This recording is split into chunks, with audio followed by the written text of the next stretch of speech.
How to create a ChatGPT photo. If you want to create a photo using ChatGPT, here's exactly how to do it for free and right from your laptop or phone. Step 1. Go to chat.openai.com and log in to your account. You'll need to be on the Plus plan to access image generation with Dolly. Step 2. Once you're in, make sure GPT-4 is selected at the top.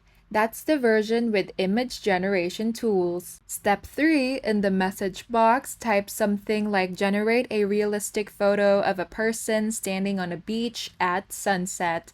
Be specific with details like style, mood, lighting, or colors if you want better results. Step 4. ChatGPT will generate and show the photo right inside the chat. You can click it to enlarge or right-click to save. This is optional, but you can say things like make it in black and white or show the same scene at night to generate variations or edits.